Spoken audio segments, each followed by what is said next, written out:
makeup that masks their identity, America's hottest property, and they're coming to Adelaide in November. On November the 18th, a lot of teeny boppers are going to be very happy. That's when Kiss is playing in Adelaide. It's going to be the most expensive pop happening ever, and expensive in two senses. Tickets are over $13, and the band is bringing with them something like $1 million worth of tricks, lights, smoke, speakers, makeup, high-heeled boots, you name it, and I would dare say a few spare guitars as well. But behind all that glamour, there is a huge, successful business operation. We took this preview from America.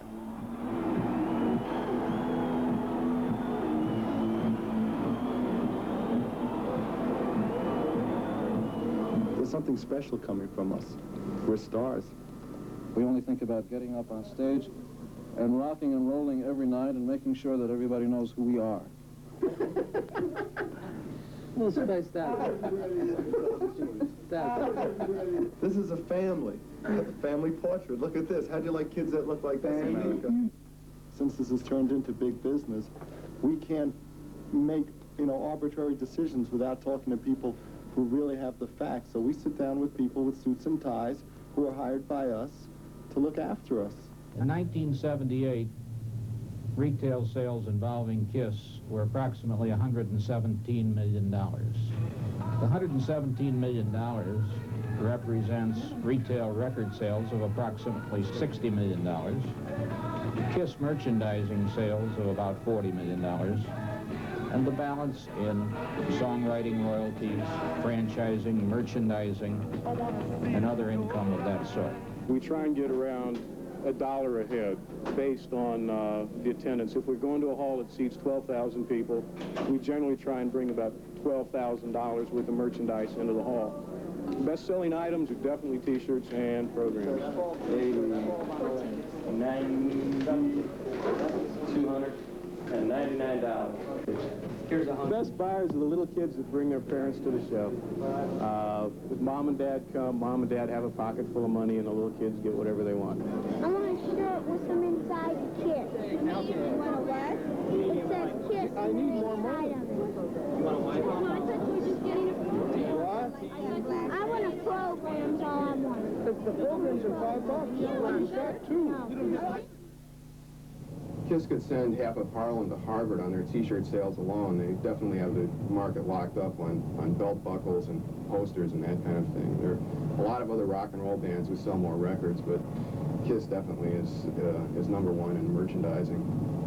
Kiss is basically paganism for pubescents. It has very little to do with music.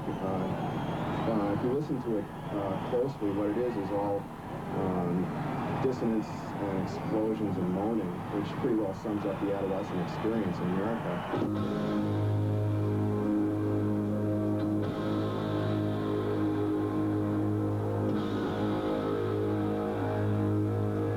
Gene spits blood and fire. Ace's guitar bursts into flames. And Paul wiggles and prances. It's the 4th of July and Halloween wrapped into one. A circus, but without elephants.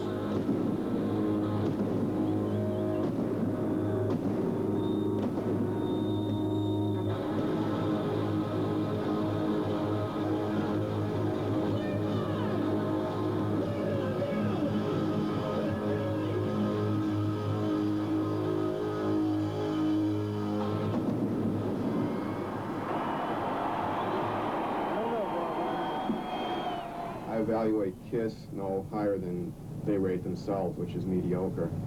I think the only thing that's silly about a reviewer that's going to put down our show, some people say we can't play, but there's no way you can ignore, 20,000 screaming fans.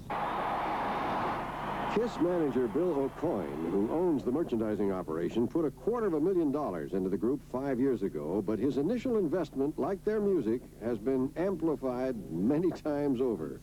Kiss's decibel level is higher than that of the controversial Concorde. Kiss can go on for as long as they want to, in my opinion. It's rough for them, maybe rougher than other groups, only because they have to contend with a complete stage show every single night. They have to contend with the makeup every day. They have to contend with with a more grueling show. Maybe we should get it tattooed to our faces so it never comes off. You see 50-year-old guy in a suit and tie. Yeah, I was sitting there. Actually, what I do to protect myself is to dress up like Doris Day.